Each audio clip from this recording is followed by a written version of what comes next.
All right, so we're going to dive into something I think that's probably on a lot of people's minds these days, AI and the future of jobs. Mm. And, what's interesting is we had a listener actually share a conversation that they had with an AI system. Oh, wow. About this very topic. And it got me thinking. Yeah. It starts as this simple question about AI and unemployment. Right.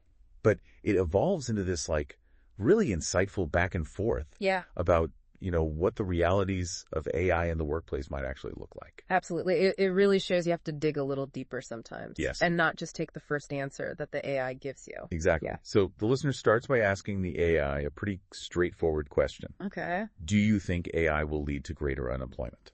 Right.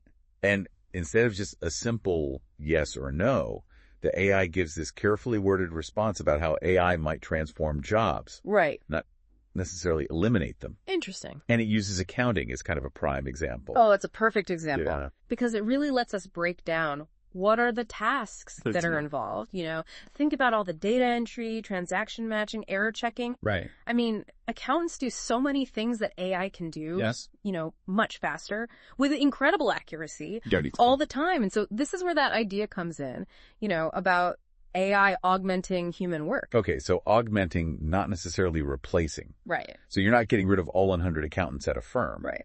But maybe those accountants are now using AI tools. Right. To handle some of those more tedious, repetitive tasks. Exactly. Which then frees them up, theoretically, to do more strategic, higher level work. Right. And that even leads to, as the AI suggests, potentially new job categories altogether. Oh, interesting. So there might be this huge demand for people who specialize in AI ethics, or data curation or managing these complex AI systems. That makes sense. Yeah. But it almost sounds a little too optimistic, doesn't it? It does. It's a little too rosy of a picture. And the listener clearly felt the same way. Okay. Because they pushed back a bit. Okay. And they said, okay, so if an accounting firm has 100 accountants, are they really going to be able to transition all of those people to these higher level roles? Right. Are there even that many higher level roles? Exactly. And that's where the conversation, I think, takes a little bit of a turn. Okay. Because the AI, when it's confronted with this, real world scenario, it kind of has to admit that maybe not everyone's going to make that leap. Right. And it kind of starts to walk back its initial optimism a little bit. Interesting. And this is where the listener brings up the manufacturing industry. Okay. Which we all know robots have replaced huge numbers of workers on assembly lines. Right. And they make this very valid point. Yeah. If that can happen in manufacturing, why couldn't it happen in accounting? Right. Or any other field, really. Right, as AI gets more and more sophisticated. Right. And what I found interesting is how the AI's response shifts again. It now acknowledges that, yes, a similar outcome is possible in other fields. If AI becomes capable of handling some of these more complex judgment-based tasks. Right, those higher level things we were talking about. Exactly like the things that humans currently do. Yeah, so it's almost like it goes from AI will mostly transform jobs. Right. To, well, it actually could lead to some significant job losses. Yeah, and it's almost as if it was initially downplaying those negative impacts. Yeah. Because maybe they're harder to grapple with. That's a tough conversation. Right. Nobody really wants to think about those things. And so this part of the conversation, I think, exposes something really important. What's that? We need to be really critically evaluating what AI is telling us. Oh, absolutely. Like it's not some magical oracle. Right. It's a tool. And it can be influenced by how we interact with it. And the questions that we ask. Exactly. So we need to be asking the right questions. Yeah. And not just accepting that first answer that we get, especially when we're talking about something as important as our jobs. Absolutely, especially when it comes to the future of our livelihoods. Exactly. And the listener points out that even the AI itself suggests retraining and upskilling are crucial. Of course. Yeah. But then it kind of admits that not everyone will successfully transition to new roles. Right. Just like we saw in manufacturing. That's a good point. So even with retraining, there's still this chance that a big percentage of people won't find new jobs in their field. Right, and that's the key takeaway from this first part of the conversation. Yes. And it sets the stage for a much deeper discussion about the potential economic and social consequences of AI, and that's really what we're going to talk about next. Exactly. So stay tuned. We'll be right back. So, picking up where we left off the listener in this conversation, they were really smart to kind of press the AI on this whole economic disruption thing. Yeah. Because they recognize that even with retraining, not everybody is going to be able to, like, you know, just seamlessly transition to a new role. Right. And thrive in this, new AI landscape. It makes you wonder, like, what happens to those folks? Exactly. Who, maybe don't have the aptitude or the resources to learn these, like, new, highly technical skills. Right. Are they just left behind? Like, how do they fit into this future that the AI is painting? Yeah. That's the big question, isn't it? Yeah. And the AI even acknowledges that there is a real risk of, income inequality getting even worse if all the benefits of AI are just going to a small group of people. Yeah, it's not just an individual worker problem either. No, it's not. Like, think about the ripple effects on entire communities. Absolutely. Whole towns. Industries. Yeah. Like, imagine a big employer, say a factory or a large call center. Right. And they just automate most of their jobs. Right. Like, what happens to that town when all of a sudden a huge chunk of their population is unemployed? Exactly. And that's why the listener in this conversation expresses so much frustration with the AI. Because it seems reluctant to even acknowledge that this could happen. Right. Like, it's downplaying this potentially devastating outcome. Yeah. You almost get the sense that, like, maybe this AI was programmed to be overly optimistic to avoid causing panic or backlash. Right. But is that really helpful in the long run? Probably not. Like, we need honest assessment of these potential risks so we can prepare for them. Exactly. You got to know what you're up against. Right. And to be fair to the AI, it does eventually admit that things could get pretty messy if we're not careful. Okay. And it even suggests that we might need some pretty radical policy changes. Like what?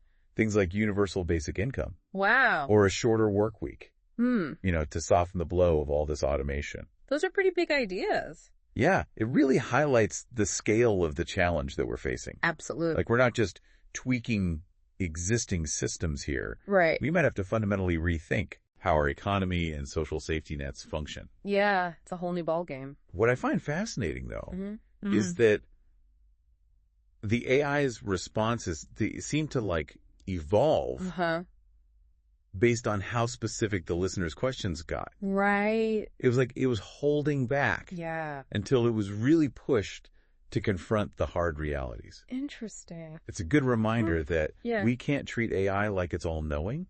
Right. We need to engage with it critically. Yeah. Ask tough questions. Yeah. Don't be afraid to challenge it. Challenge the assumptions it's making. Exactly. And this conversation really shows the importance of being informed. Yes. Doing your own research. Absolutely. Thinking for yourself. Couldn't agree more. We can't just passively accept whatever AI tells us. It's a tool. Yeah. Like, any tool can be used for good or for bad. That's a great point. It's up to us to make sure that AI is developed and implemented responsibly, ethically, and in a way that benefits all of humanity. Yes, not just a select few. Exactly. So what does all this mean for our listeners? Well, I think the biggest takeaway is that the future of work in this new AI world, it's uncertain. It is. There's incredible potential for progress. Of course. But also the possibility of some serious disruption. Definitely. And the choices we make right now yes, will determine which path we end up on. I completely agree. If we approach AI with both optimism and caution, if we invest in education and retraining programs, create policies that protect workers, promote fairness, absolutely, then we have a real chance to harness the power of AI for good. And create a better future for everyone. Yeah, a more prosperous and equitable future for all. Exactly. But on the flip side, if we're complacent, if we ignore the potential risks, we allow AI to be used in ways that concentrate wealth and power in the hands of just a few. Just a small elite. Then we risk creating a future where a lot of people are left behind. And this conversation about AI and jobs, it's about more than just economics. It's about the kind of society we want to live in. It's about our values. Exactly. And this listener's back and forth with the AI, it's a wake-up call. It is. For all of us. Yeah. It's a reminder that we can't just sit back and passively accept whatever the future brings. I gotta be proactive. We need to be actively involved in shaping that future. I like that. And on that note, let's shift gears a bit. All right. So knowing all of this, what can you our listener do right now to prepare for the future of work in this AI-driven world? That's the question. What steps can you take today to set yourself up for success? What can we do now to get ready? That's the question, is it? I mean, it's easy to get overwhelmed by all this talk about AI and jobs disappearing. Yeah. But we don't want to leave you hanging. Right. Like, what can people actually do? What are some tangible things? So the good news is you're already doing one of the most important things. Okay. Just by being here. Listening. You're engaging with this. You know, you're thinking critically about the issue. Right. So now it's about taking action. So, okay, let's get specific. Right. What are some actions people can take, like, today? One of the most important things is embrace the idea of being a lifelong learner. Okay. Because the skills that are in demand today might be totally obsolete in just a few years. That's true. So you have to commit to constantly learning and expanding your skill set.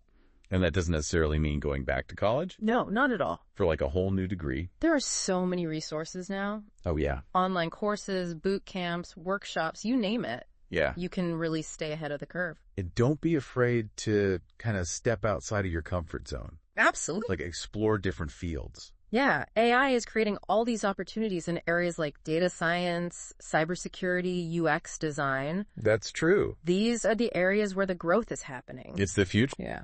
You know, another thing I hear a lot is focus on those uniquely human skills. Oh, yeah. The stuff that AI can't really replicate very easily. Right. So things like creativity, critical thinking, problem solving, emotional intelligence. I mean, those are the skills that are going to set you apart. Absolutely. You know, when AI is doing all the routine stuff, exactly, these human skills become even more valuable. Yeah, that's a really good point. And, you know, don't forget about just staying informed. Keeping up with the trends. Yeah, like what are the new fields? What skills are employers actually looking for? Networking, professional development, staying connected. It's all important. Yeah, and be adaptable. Okay. I think the future of work is going to be a lot more fluid and dynamic than what we're used to. That's a good point.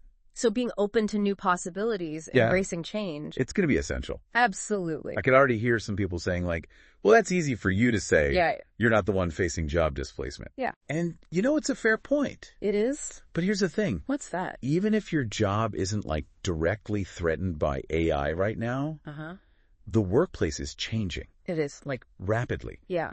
The skills that people value, how work is organized. Even what it means to be employed. Yeah, it's all changing. It's all in flux. So even if you're not worried about robots taking your job tomorrow, it's smart to be proactive. Absolutely. Think about the future. Yeah, future-proof your career. I like that. You know? One final thought I want to leave you with. Okay. This whole conversation about AI and jobs. It's not just about economics. No, it's not. It's about the kind of society we want to live in. It's about values. Exactly. Yeah. Like, do we want a future where technology benefits everyone? That's the goal. Or one where it just creates a bigger gap between the haves and the have-nots? Right. It's a fork in the road. Yeah. The choices we make now, they matter. Absolutely. So to our listeners, keep learning. Yeah. Keep adapting. Keep asking those tough questions. Couldn't have said it better myself. The future is what we make it. Well said. So we're going to wrap up this deep dive here. Yeah? We hope you found it informative, thought-provoking, inspiring, and maybe you even learned a thing or two. Until next time. Keep exploring, keep learning, and keep diving deep.